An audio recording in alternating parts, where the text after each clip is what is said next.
Hey, what's up everybody, it's Coach Red South 14, and today is going to be the first ever movie review that I have ever done.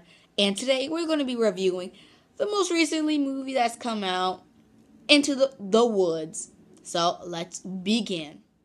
Into the Woods is a 2014 musical fantasy film directed by Bob Marshall. No, not Bob Marshall, Rob Marshall. And adapted to the screen by James Labine from his and Stephen Sondheim's, however you say his last name, Tony Award-winning Broadway musical of the same name. It features an ensemble cast that includes Meryl Streep, Emily Blunt, James Corden, Anna Kendrick, Chris Pine, Tracy Ullman, Christine Baranski, Lara Crawford, Daniel Husselson, Mackenzie Moseg, whatever you say that name, Billy Magnuson, and Johnny Depp. So, the story is inspired by the Grimm brothers' fairy tales of Little Red Riding Hood, Cinderella, Jack and the Beanstalk, and Rapunzel. The film is a fantasy genre crossover centered on the childless couple who set out to end a curse placed on them by a vengeful witch. Ultimately, the characters are forced to rectify the consequences of their actions.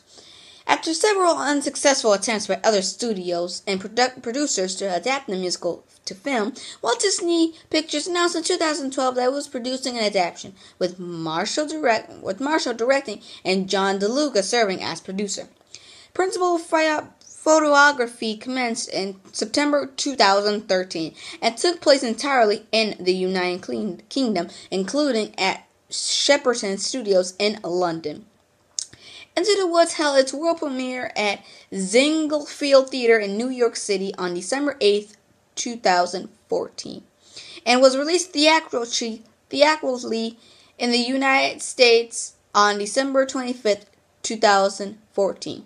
The film was both critically and commercially successful. It received praise for its acting, performers, tone, and production merits, and grossed $212 million worldwide. Into the Woods received 3 Academy Awards at the 87th Academy Awards, including a Best Supporting Actress nomination for Streep, as well as 3 Golden Globe Award nominations, including Best Motion Picture, Musical, or Comedy. So, guys, here is the plot.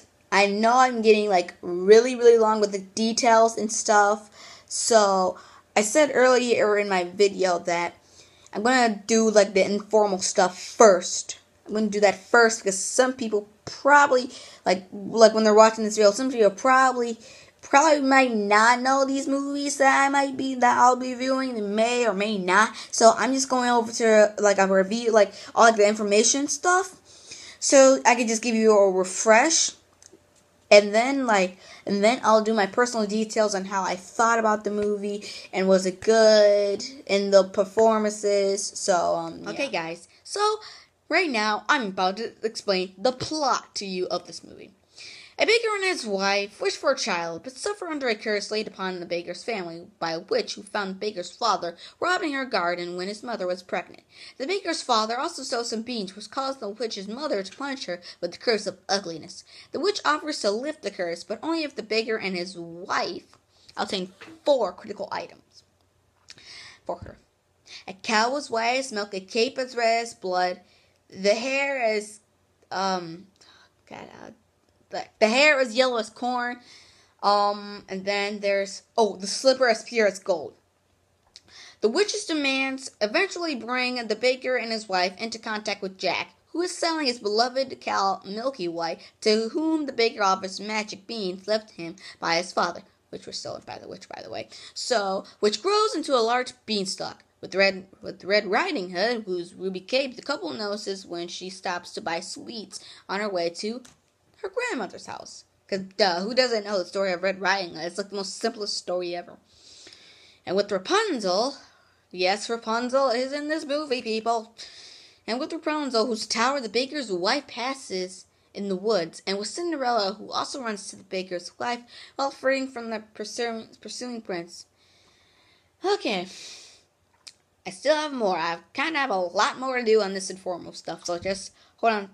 Just hold on. I know it seems like it's taking like 20 years to get through this informal stuff, but actually, if you just watch, if you just watch and don't think about the time, because the more you think of time and how when it's gonna end, the slower it goes. So yeah. So after a series of failed attempts and misadventures, the baker and his wife are able to finally gather items necessary to break the spell. Meanwhile, each of the other characters receive their happy endings. Cinderella meets the prince. Where was it? Cinderella meets her prince. Or she finally met her prince. Yes, and it's the same prince that she ran away. So and Jack provides for his mother by stealing riches from the giant in the sky and kills the pursuing giant by cutting down the beanstalk. It must have took him forever to cut down the beanstalk. Little Red Riding Hood and her grandmother are saved from the big bad wolf, and the witch regains her youth and beauty after drinking the potion. However, each of the characters learns that their happily ever after is not so happy. The baker's worried he is a poor father to his newborn baby. The baker's wife is temporarily seduced by the prince. When I first saw it, I was like, but isn't the... Yeah, never mind. Cinderella is disenchanted by the cheating prince, and the witch learns that she has lost her powers with her restored youth and beauty.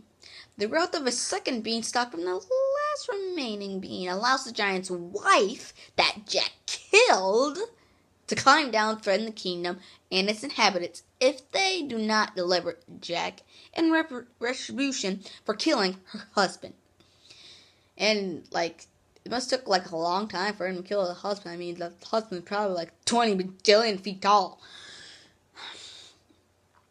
And the characters debate the morality of handing Jack over. In the process, Red Riding Hood's mother and grandmother, Jack's mother, and the baker's wife are killed. Yes, they are killed. Gone. Gone. Gone. They're killed. Really? Wow. The characters quickly blame each other for the individual action that led to the tragedy, ultimately blaming the witch for raising the beans in the first place. She curses them for their ability to their individual responsibility and disappears. The remaining characters resolve to kill the threatening giant's wife, though Cinderella and the baker try to explain to the distraught Red Riding Hood and Jack the most complicated morality of retribution and revenge. The giant's wife is killed, and the characters move forward with their ruined lives. The baker, thinking of his wife, is determined to be a good father. Cinderella leaves the prince and decides to help the baker, and Jack and Red Riding Hood, now orphans, live with the baker and Cinderella. The baker begins to tell their story to his son.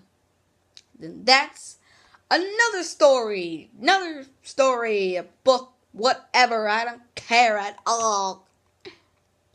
So, here are the cast members. So, there is Meryl Streep as the witch, and she does a fantastic job. Emily Blunt as the baker's wife.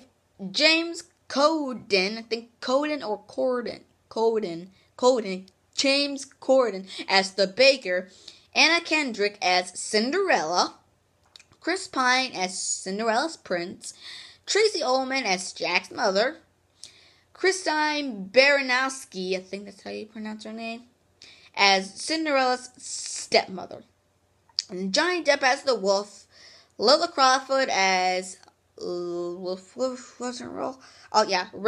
Red Riding Hood. And Daniel Hustlington as Jack. So here, now, I'm going to talk about the stage-to-screen changes. While it was intimately reported that Disney had decided to make some major plot changes from the film version in order to make it more family-friendly, Steven Soderbergh revealed that this was not the case and that any changes in the film version had been approved by him and James Lappy. However, the film does slightly different from the stage production. The songs I Guess This Is Goodbye, Maybe They're Magic, First Midnight, and Second Midnight, Interludes Ever After, Act 1 finale of the original play, So Happy, Into the Woods, Reprise, Agony, Reprise, and No More performed by the Baker were cut from the film. Although both Ever After and No More are used as instrumentals in the film.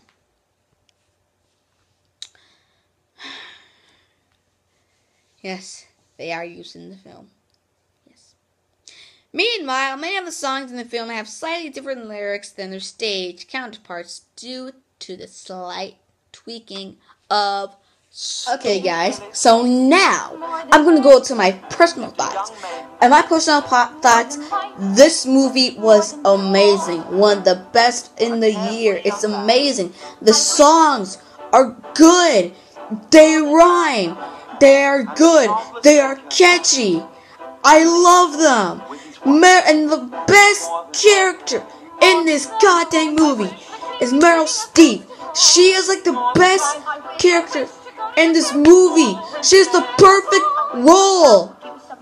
I mean, like, I love her part. She's like the best at being this. At being the witch. She's the best. She is the best at being this witch. Like the Bakers and like the wife, yeah, they're okay, yeah. And where like when they're blaming each other, like for like the death, like all the problems that they've been having, when they blame each other, that is awesome. Cause it's like you did this, you did this, you did this, you did. No, I didn't. You did. It just makes my brain explode. So I truly love this movie. And if I was able to give a rating, which I am about to give this a rating, I would give this 4 stars. Yes, I would give this 4 stars. Maybe even a half more. It's not 5 stars. No, it's not 5 stars. But I say it's either 4 or 4.5. Because this is just good. It's just pure true. Disney, you really did a good job on this. Disney, you did an excellent job on this. You did good. You took your time. Like most people now are just rushing just to get more movies. You took your time and it turned out to be a great movie. That's what these filmmakers need to do. So I love this movie. Like eventually I will have this in a playlist. Eventually. Not right now. I'm still looking for it. It might be like a few months from now before it gets in a playlist. Probably. I don't know. So, yeah. I love this movie. I give 4 stars. 4.5. I just love this movie, and I always watch it on HBO channels like that, Encore. I just love this movie. I just can't get enough of it. I just can't. I just cannot get enough of this movie because it's so good. It's so good. But I know a few more movies a little bit better. But this is a good movie. So, you guys enjoy this episode of movie review. I hope you guys enjoyed this movie review. Let's try to get as many likes as we can. Leave a comment in the section below if you made it this far. And what you have to, and I want you to put, if you made it this far without fast forwarding it, the video, I want you to type in wrong video watch. So I hope you guys enjoy, and I'll see you next videos. And of course, subscribe.